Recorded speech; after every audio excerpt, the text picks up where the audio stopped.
Okay. Hello, everyone. Hello, everyone. Добрый день, дорогая аудитория. Спасибо всем, кто нашел время в субботний день подключиться к нам. Сегодня мы проводим вебинар с нашим замечательным преподавателем английского языка Джулией Кей, лингвистом, британистом, носителем языка, педагогом с 20-летним опытом преподавания. И уже 5 лет из этого опыта Джулия посвятила преподаванию английского специально. 6, уже 6, да, Джулия, прости. Уже 6 лет Джулия посвятила преподаванию английского для архитекторов. И сегодняшний вебинар мы хотим посвятить такой важной, интригующей, будоражащей всех теме, как устройство на работу на английском и прохождение интервью на английском языке. Мы начнем вебинар через несколько минут, подождем еще несколько минут, пока подключатся все желающие услышать и увидеть сегодня Джулию. И, простите, я не представилась, меня зовут Ася Котенко, я курирую курс английского языка в софт-культуре, и хочу напомнить всем, что буквально через неделю начинается новый запуск курса «Английский для архитекторов» в софт-культуре. Если вам это интересно, мы обязательно поделимся информацией о курсе в конце нашего вебинара. Также очень ждем ваши вопросы в нашем чате в YouTube. Самые интересные и важные из них мы обязательно озвучим и ответим на них. Также ответим на важные вопросы, которые вы присылали нам во время регистрации на вебинар. Но сразу хотим сказать, что какие-то из них остаются за рамками темы как данного вебинара, так и курса английского языка в целом. И можем обрадовать вас тем, что сейчас мы готовим специальный курс на софт-культуре, который будет рассказывать непосредственно об устройстве на работу в англоязычной среде. Я думаю, что передаю слово Джулии. Джулия будет вести вебинар исключительно на английском языке, и сразу хочу сказать вам, что среда наших курсов исключительно английская, да, то есть если вы захотите пойти к нам на занятия, готовьтесь к тому, что мы будем говорить с вами только на английском языке и полностью погружать вас в архитектурную лексику, ситуации и другие вещи, которые специальны и важны в профессии архитектора, если вы хотите осваивать ее и знать английский язык. Спасибо всей аудитории, спасибо всем, кто пришел. Передаю слово Джулии. Yeah, Julia, welcome. Thank you. Thank you. Thank you for your kind words. I'd like to say to start with an intro about our course, which is catering not only for architects, but for designers and urbanists, urban planners, and so on. So if you're one of those people, please, you're welcome. We have quite an intensive course lasting 4 months, and usually it is a 4-month joy.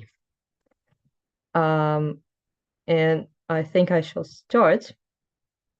Give me a second to start sharing this. Okay. So today we're going to talk about interview types, what kind of interview it could be. Some common questions. I believe this is the most intriguing topic, and how to answer them. How to present your achievement, because it's one of the questions that you can be faced with.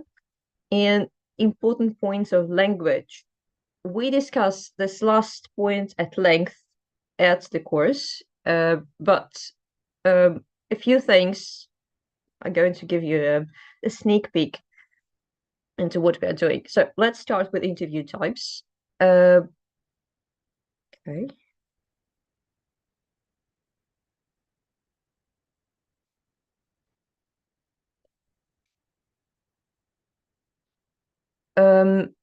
Firstly, there is a standard form where your interviewer asks you a number of questions. I believe everyone here has experienced this. Then there is a free form when your interviewer just sits in front of you and says, well, tell us about yourself. This is what we call a free form. Then there is a stress interview when you don't know what to expect and your interviewers or your potential employer directs a stressful situation for you when you come and they say, okay, now you have to do a task, or how would you react if? And they look at your reaction. And probably the last type is fancy questions.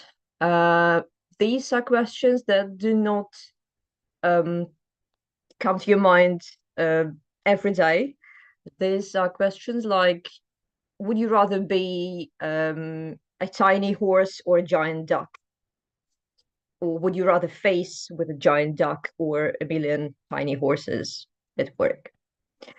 So my question for our audience now, which types do you think are the most common these days? Because there is fashion in interviews, there is fashion in hiring and in employment. So how do you think employers, interviewers, HR officers behave these days, mostly?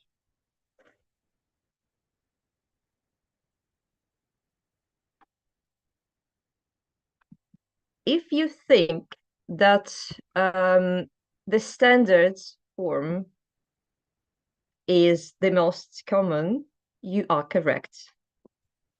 And obviously the second most popular form is a free one.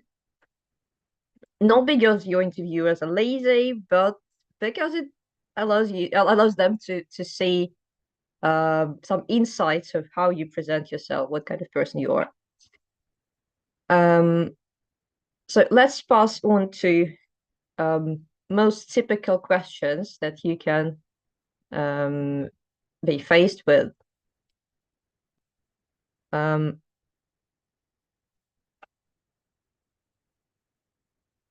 Why have you decided to apply for this position? I'm going to read them. I'm going to read through the list. While I'm doing this, please think how you would answer these questions. You can write your answers in the chat.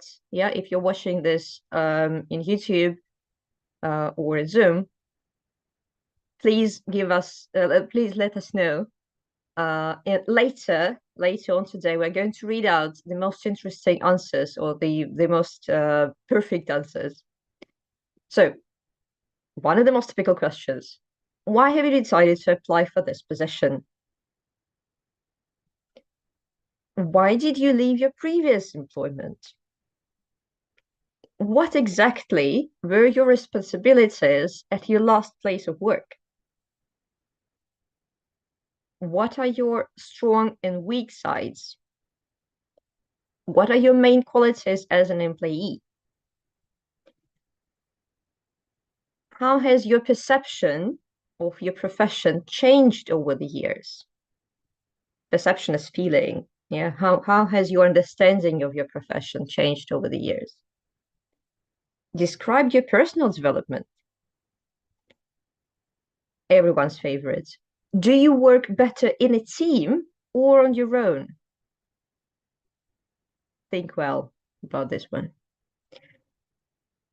What challenges do you expect to face at this job? What are your salary expectations? And what would you do if we have an issue, if we have this, if we have that? What would you do? How you would act? I want to give you a minute to maybe to finish writing your questions or your answers to these questions. Of course, the list of them is, this list is by no means limited by this number. But I believe statistically, these are the most famous ones, the most notorious ones.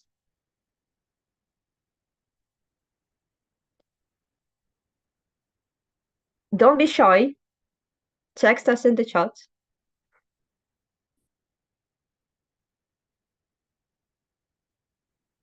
You don't have to answer all of them, maybe some. Let's have a minute thinking.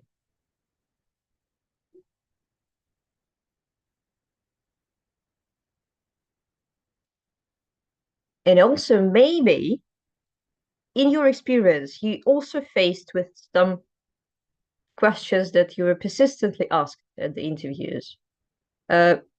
Also, feel free to text us, yeah, to share.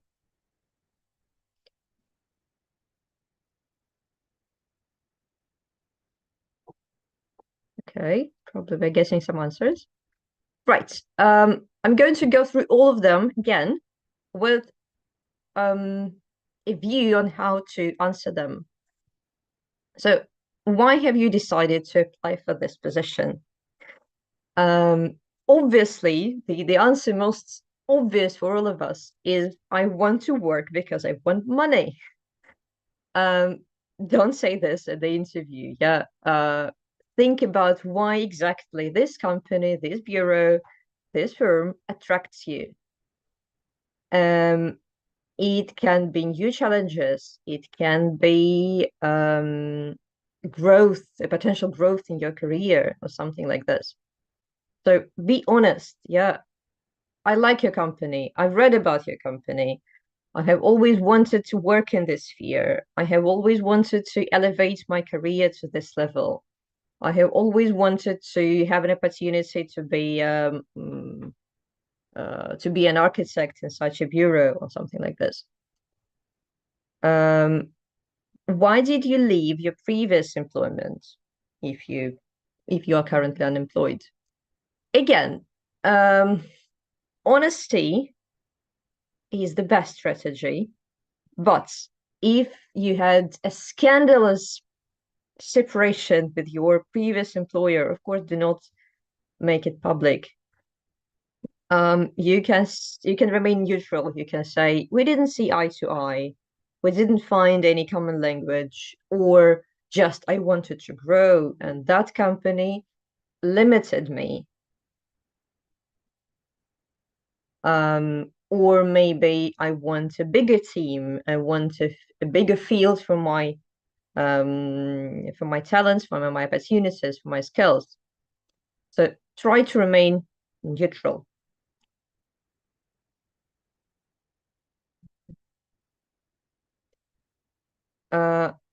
What exactly were your responsibilities at your last place of work? It's our next question.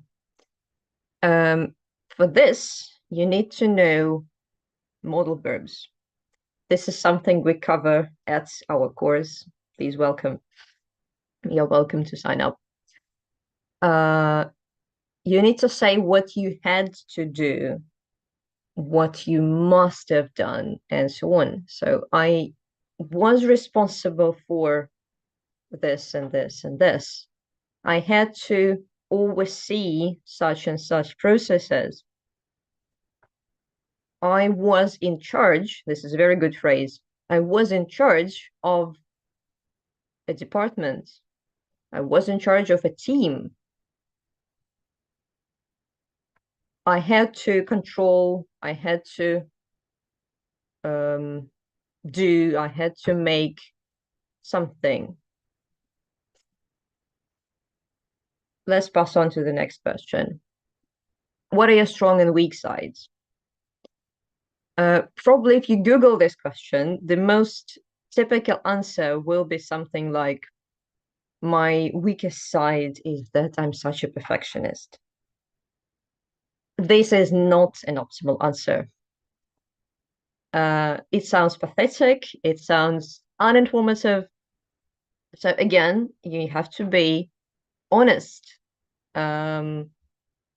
Think about some weak sides that are not really big disadvantages, right? For example, you are very hardworking, and sometimes you can't stop and you want to improve something which is perfect. You are a nitpicker. This is what we call a person who always tries to find better solutions for something which is already good. You can say, well, I'm a bit of a nitpicker. I'm a bit of a perfectionist. I'm a bit of overdoer, yeah, a person who does too much.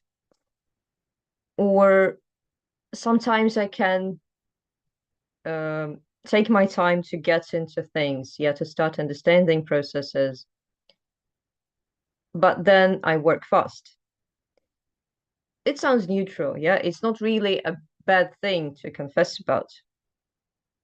About your strong sides, again, the obvious choice for 99% of people would be to say, oh, I'm so hardworking, I'm so responsible.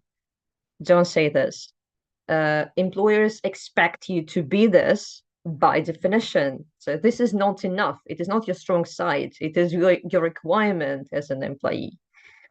So you must say something like, I'm really good at something. I'm really good at working with software. I have really good eye for detail. I have an extensive experience of a certain sphere of work. Or I'm decisive. Yeah, I quickly find solutions. I work well under stress. I work well under duration, in duration of a process. So think about some not so common, not so typical things as just being hardworking and responsible. We all are hardworking and responsible when it comes to work, ideally. So think of something more personal. And for this, you need to know adjectives, yeah, words like nice, friendly, responsible, and so on. These are adjectives. So you need to know adjectives that describe you as a person. I am, for example, sometimes I can be bossy. That's a weak side. That's a minus. Or I'm too anxious about some things. It's also a weak side.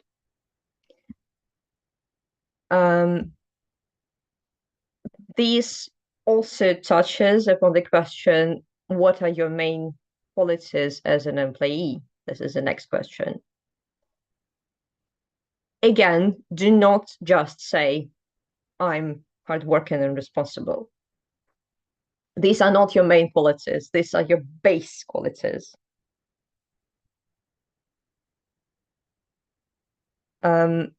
Think about something that makes you different from other employees. Why should this company take you on? Why should they hire you? In what way are you special? So think about how special you are.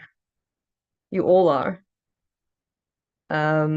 Not everyone can work well in a stressful situation. Not everyone can manage people. Not everyone can think about many things at once. So not everyone can multitask. Maybe you can do these things. Think about it. Maybe you have an amazing experience of being exposed to different cultures. Now we all live and work in many countries. So maybe you have experienced something unusual and it gives you a unique insight into, say, architecture or design. Maybe you speak many languages, and also it means that you can understand many cultures. A very topical thing these days. Let's pass on to the column of questions on the right. Thank you for your questions and thank you for your answers. Please do not stop chatting with us. Submit your questions in the chat. Or your answers to these questions. So, how has your perception of your profession changed over the years? How has your attitude to your job changed over the years? If you have worked for any significant number of years, that is to say that you're not just a graduate from university, and you have worked for some time, you have noticed some changes. Maybe your job has become, doing your job has become easier for you, or you notice more legal constraints. Maybe now it is more difficult to get building permits, or maybe it has become easier to communicate with the, say, city council. Maybe your potential clients have become all very similar, and people require the same designs.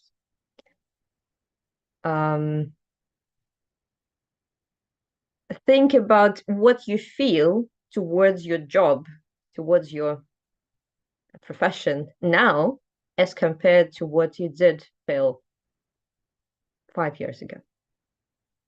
If you are new in the job, if you're a graduate of university, you can also answer this question. Think about how you felt when you entered the university. Maybe you were very naive. Maybe you were very, you had a very glamorous idea of what this job is, and you thought that, wow, I will become an architect and I will immediately change the world. I will change the lives of so many people easily just by giving them my amazing designs. Did you become disappointed? How has it changed? Again, you can be honest here. And it shows, if you're honest, you say, well, I got a little bit more hardened, in my job. I have realized that we don't need to do these things, but rather these things. It shows that you are a thinking person, it shows that you are not just a very naive person wearing, as you say in Russian, pink glasses. So you know that just live in this Barbie world. You are reasonable, so you can tell the truth here.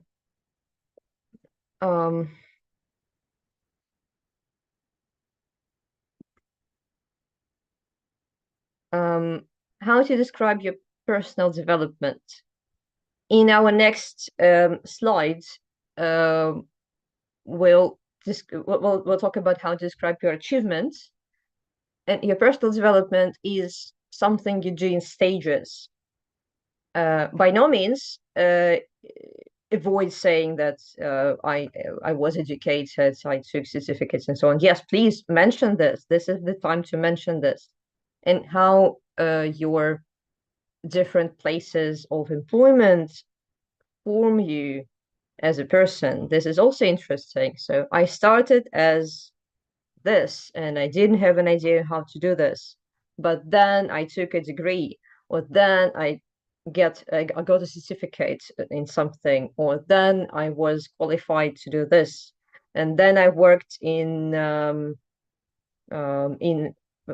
team that also shaped me, something like this. These are stages, so you need to tell it as a story. Next question is in the top 3, I believe, of the most necessary questions that are being asked. And no matter what happens, no matter what fashion is for recruiters, they all love this question. Do you work better in a team or on your own? Think well. How would you answer this? Would you say, yes, I work better in a team? or I work better on my own? Or would you refuse to answer this question? So the correct answer, I'm sorry, the correct answer is not to get into any side. Yeah, not to take sides here. You're not only a team player, and you're not only a lonely player. It doesn't have to be the truth. Inside your heart, you know that probably you work better in a team or on your own. But for your employer at the interview, please do not say this. You need to say that it depends. Do not pretend that you're great everywhere. Yeah, I'm amazing in a team and I'm amazing on my own. No, it sounds a bit too far-fetched. But you can say that in cases where I need to cooperate, I have good interpersonal skills. I can communicate well enough to achieve results working in a team. Great. When I do my designs, for example, or when I'm using my software, or when I'm creating something on my own, I'm happy to do it on my own. I can be independent in certain amounts, yeah, to some extent. This is also okay by me. So you need to find a balance between the two, teamwork and work on your own. Do not go to any side completely. Because if you do, what happens? Yeah, if you say you're a team player, your potential employer says, well, it means that you're not independent. It means that you can only take decisions in a group. It means that you have no opinion of your own, which is not good. What happens if you say that you work better on your own? So, so you are too opinionated. You are arrogant. You are posh. You are not ready to listen to the team. You're not ready to cooperate. Mistake again. So find a balance. Next question. Yeah, what challenges do you expect to face at this job? For this, you need to know well the reputation of the company where you're going to work, where you apply for a job. Is it a big firm? Yeah, and maybe it has numerous clients, and you will have to work on multiple projects at the same time. In this case, your challenge is a lot of work and multitasking. Or maybe it's a very select company that works with, say, posh clients for a lot of money. And in this case, your challenge will be very detailed designs and catering for this special kind of clients. Also, of course, when we start a new job, you can be honest. You can say that I expect that at first I will be a little bit slow. I will take my time getting used to, finding my my grounds, finding my position in this new world, because I'm a new member of the team. But you can promise your employer that you will do your best and try to be faster with this. What are your salary expectations? It's an awkward question for a lot of us because maybe we love money, but talking about money is a bit, it's a bit humiliating. We all want to pretend that we work for the idea. It would be nice, but we also want to eat sometimes and feed our kids and so on. So you can use the basis of your previous salary to indicate that you want more. So you can just honestly start with saying that at my previous place of work, I got this sum of money.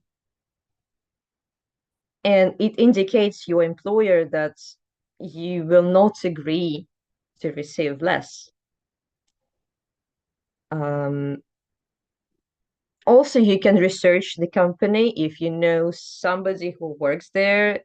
ask them, well, if it is polite, right? You can find some information about this. Not all offers, not all vacancies indicate the potential salary. But of course, if you're looking, if you're headhunting, sorry, if you're hunting for a job, and there is a vacancy published, of course you can start from this. It's okay. When I replied to this vacancy, you indicated that it was this kind of money. Is this true? What can I hope for? So try to revert these questions. Try to pose it for your potential employer to answer this. Because if you state the sum initially, so I want to receive, I don't know, 5,000 a month, it will limit you. Maybe they are ready to pay you more, but why should they if you already said 5? Okay, 5 you say, 5 you will receive. And on the other hand, if you have too high expectations and they are not ready to pay you anything above 2,000, it is also a bit awkward. So be polite, be nice, do your research work before going to the interview, and start with your previous place of work. How much did you get previously? And the last question here, what would you do if? What happens if? These can be a normal everyday working situations. What do you do if your new boss comes in the office in the evening and says, okay, we need you to stay to work overtime today and to finish this project by tomorrow? What do you do? To answer this question correctly, you need to join your own perception of this with expectations of your company, of your new company.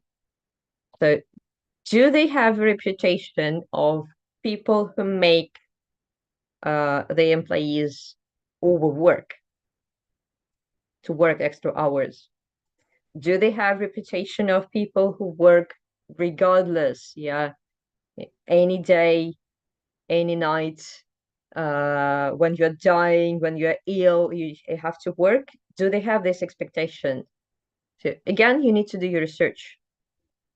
If they ask something that you do not have an exact answer for, again, just place yourself in the situation. Say, well, if I had to do this, maybe I would start with consulting with my boss or something like this. And I want to add that these constructions with if, what do you do if? What would you do if? We discuss at length again at our course, and we devote several lessons to this. I hope to see you at the course soon. We're starting our next group in a week. So I must stop at answers because Asa is sending me questions. There is a question from one of our an interesting question from one of our listeners. What is the best way to say that I work slowly, but the result is always nice? I would say that the best way is not to use the word slowly. Use the words like, well, I'm not too fast, I take my time. Indicates that you fit into the deadlines, so you meet the deadlines. If you say I work slowly, your potential employer might think that you do not observe the rules, you break the deadlines. No, be responsible. So, okay, I take my time to start. I work at my own pace. Yeah. Or I try to synchronize with the team, but also at some points I can be slower, but I'm totally responsible for the results. Thank you for the question. It was a nice one. And let's pass on to the next thing. Yeah. They can ask you to tell about an achievement.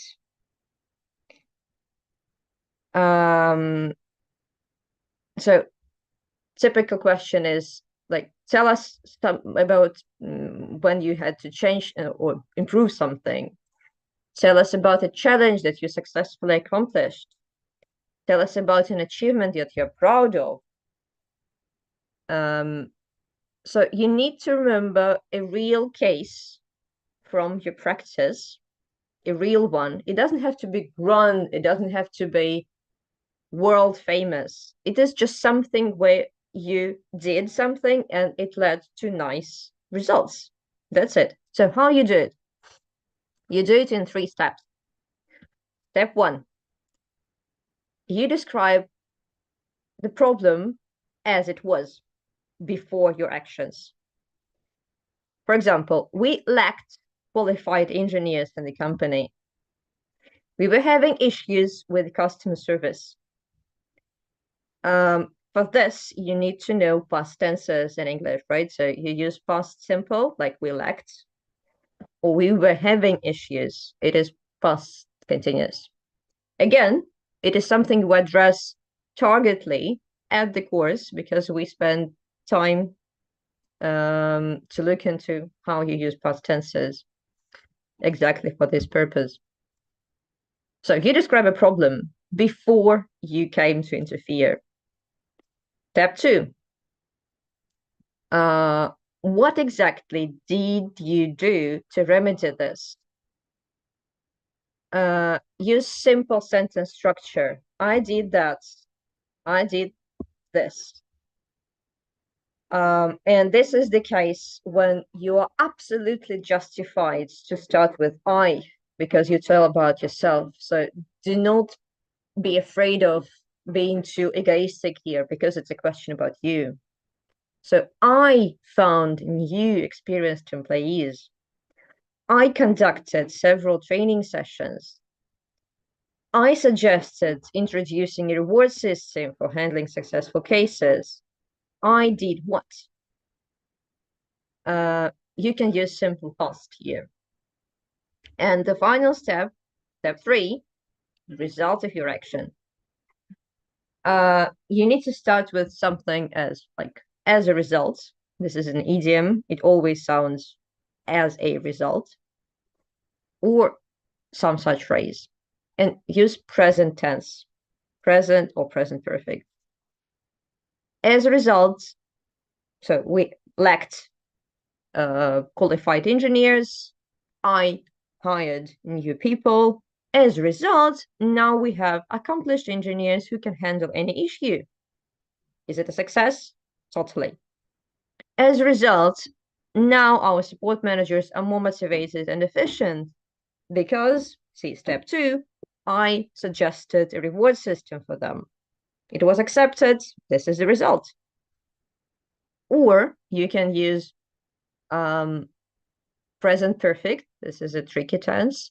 Have had. Yeah. Since then, we have never had complaints about our customer service. Sounds good? Totally. The use of present perfect, again, is something that we spend time discussing and practicing at the course. I know that this is a tense that raises questions. Yeah, it can be difficult to handle, and we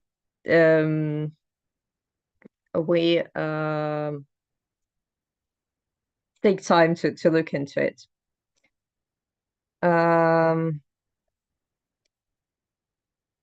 I will step back a little bit because we have received very interesting answers to the question, to previous questions. Yeah, so not to do this later, I will go slightly back to the most common questions here. For example, why have you decided to apply for this position?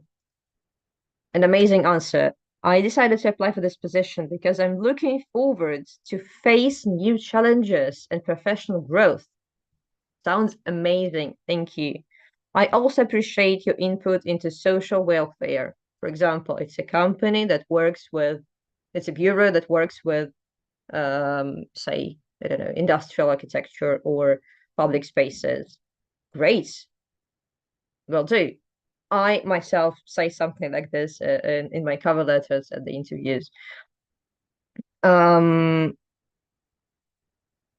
another nice question, another nice answer to this. Why have you decided to apply for this position? I'm often visiting sites you created it fills me it filled me with joy, I think, and I want to have an experience of working with such a great team. An amazing answer. Yeah, especially architecture, especially in any sphere where you can see something created by this team. You can say, okay, this is what you did. I want to be part of it. Great. Great answer. So you can refer to something that they already did. It's okay, I visited this house. I visited this place. Amazing. Thank you. Yeah, I'm sorry for this going back, but I couldn't not to read it out. Thank you. Please go on sending us your questions. We will be interested in reading them. So this is how you tell about an achievement in 3 steps. Situation was, I did that. As a result, now we have this. Now we need to pass on to language points. Yeah.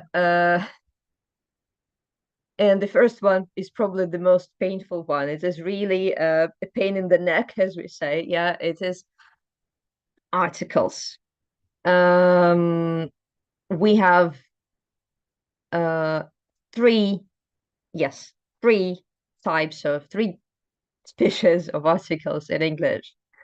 We have a article, the, and zero. Zero is a meaningful zero. It's not just absence. It is especially important in getting a job, yeah, to be able to use articles with jobs. In our examples on the left, yeah, if it is just a job indicating a profession, it is always a article. Yeah, I'm an engineer, I'm a designer, I'm an architect. Even if you're a very good architect, even if you think you're unique, you're still an architect. So when people ask you, what do you do? What's your job? I'm a somebody. We use the article. This is the examples in the middle. When it is the particular company position, for example, he's the head of sales, or Igor is the project architect. Igor in some companies, in some countries. This is because this position is unique in the company. And lastly, we use zero. It is important, yeah, because you can get into an awkward social situation, yeah, when we have name and position. For example, if it is just president, okay, he's a president, or he is the president of America. But if we use the name, there is no article before. President Biden, not the president.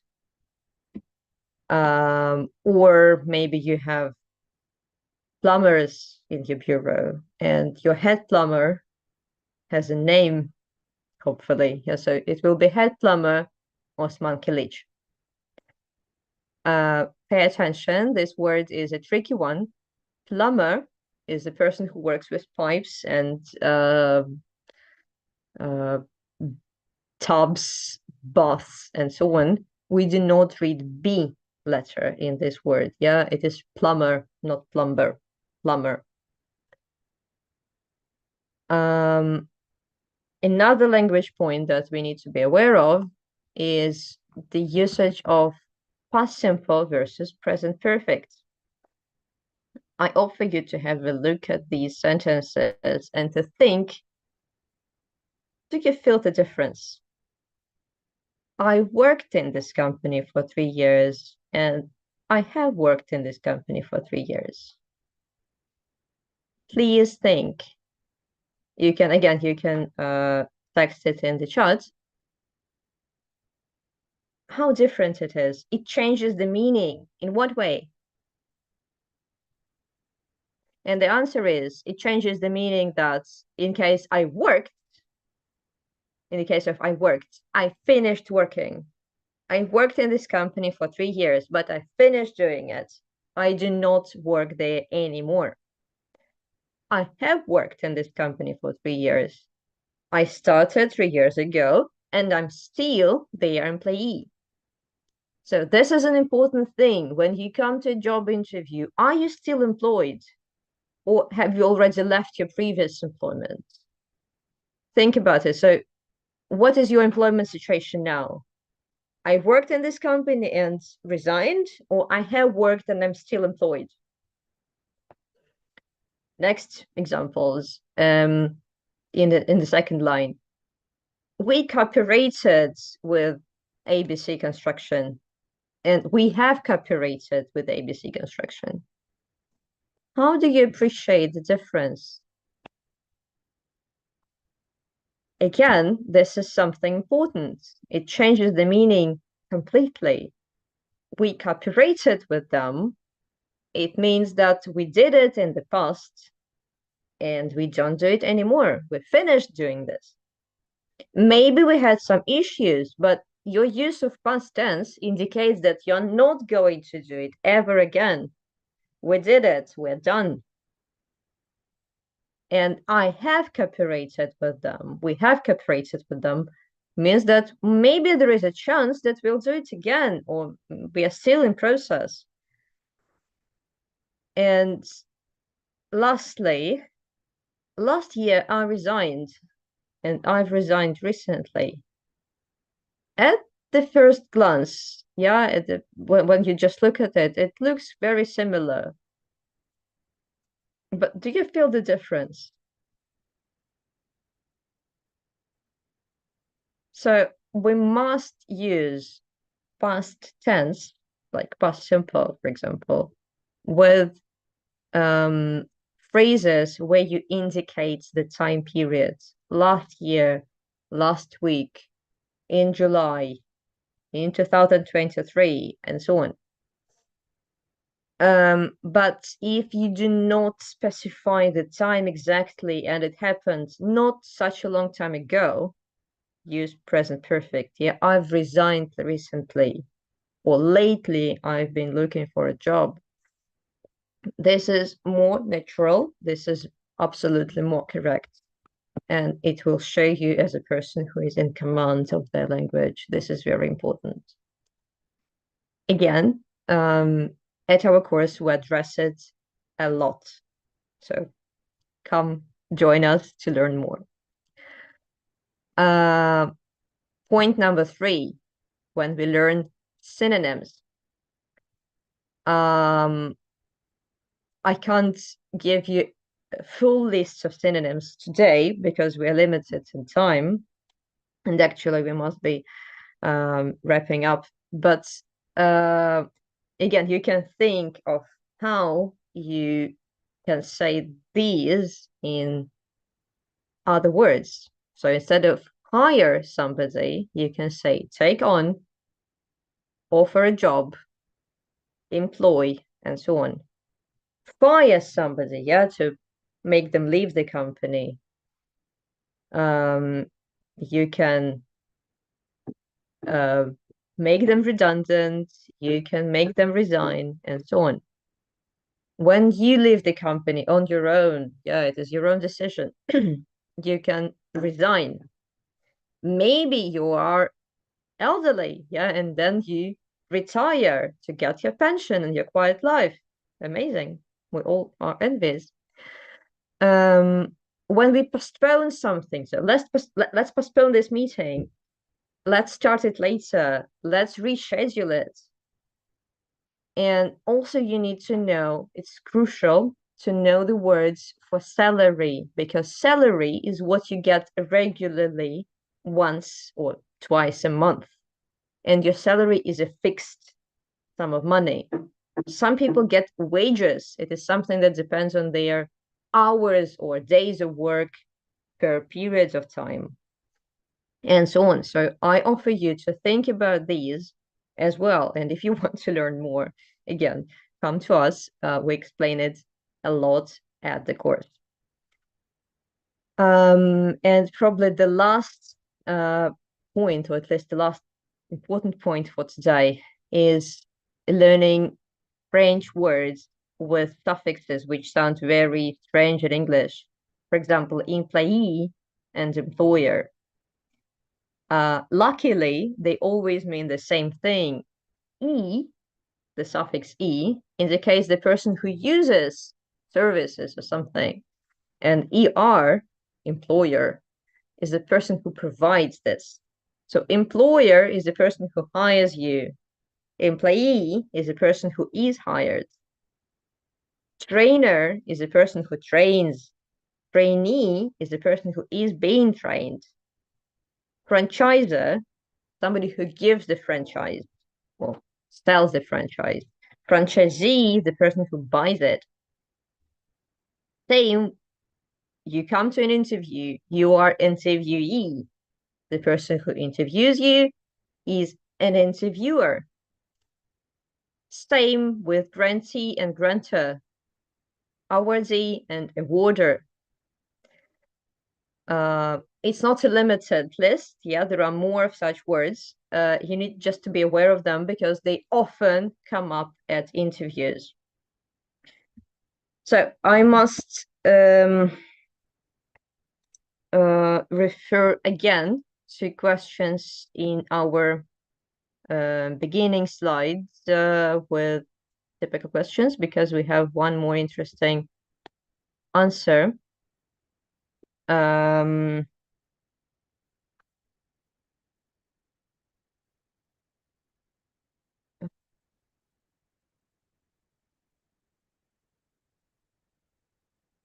To question 3, what exactly were your duties at your last place of work? You can also say, as it said, I provide something. Yeah, I cater for, I care about. Also great answers. Thank you so much. Okay.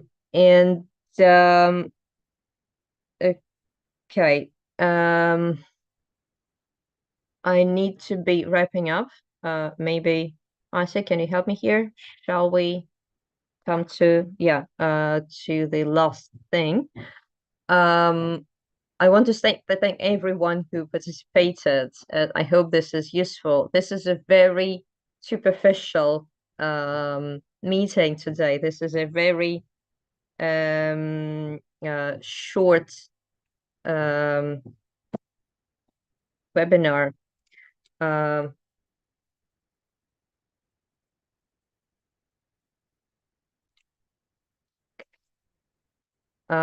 And we cannot afford so much time as to answer everything and to cover everything.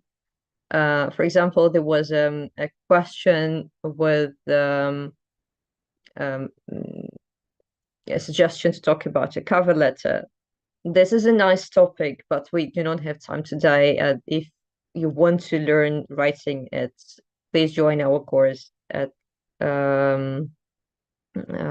of English, or our course for hiring.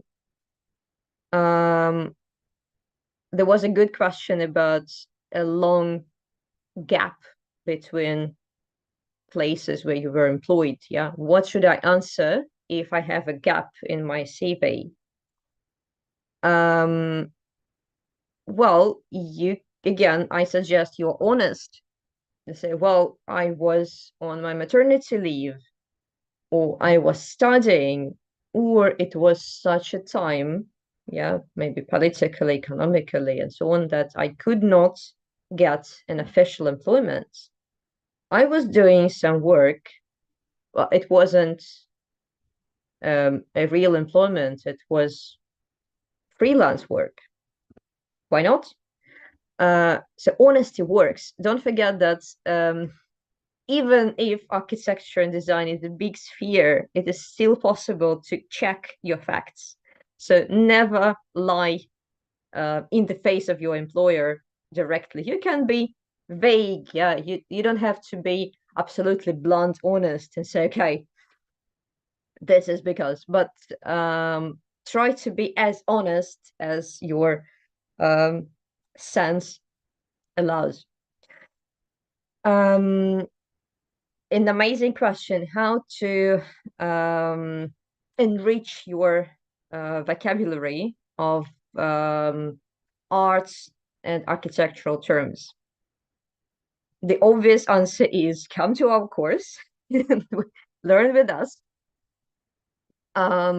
What we do at the course, we have topics and lists of words that we play with interactively, and I hope it is useful because, well, at least we can see results. Another answer is just try to translate everything into English, right? Set your device in English, go to museums, online museums, look at the inscriptions in English, right? Try to think about terms in them in the English way. So the best way is to think in the language to learn it. And if there are no more questions at the moment, I think we should be wrapping up, right? Yes, Isaac, can you join us to announce it? We have a present for everyone who survived until now. Yeah, hi again, everyone, and thanks everyone for joining us today. I'll continue in English, same as Julia did. So Okay, we have one surprise, which we've been announcing before in our letters and while adverting you the webinar. So for all those who came here today, we give an extra discount for the next coming course, which is going to be 10%. So feel free to use it and sign up. As you might have understood, an interview is a combination of not only knowing English language in itself, but there is a lot of psychology behind that, a lot of experience of just, leading communication between you and other professionals and colleagues. So we obviously do cover those topics during the course. So we'll be glad to see all of you as our team of students. And as I already said, hopefully we're going to open up a new course, which is going to tell about the employment process in English-speaking countries specifically in a while this spring. На всякий случай скажу быстро по-русски. Спасибо большое всем, кто пришел сегодня на наш вебинар. Спасибо огромное Джулии за ее блестящий рассказ. Я надеюсь, что он вселил в вас чуть больше уверенности в себе перед тем, как вы будете проходить собеседование в международную компанию. И всем пришедшим мы дарим скидку в размере 10% на начинающийся курс. Приходите, будем очень рады видеть вас в числе наших студентов. И всем прекрасных выходных. Спасибо. Thanks for coming. I hope it was useful. Thank you. Great audience. Thank you very much. Thank you. Bye-bye. Bye-bye.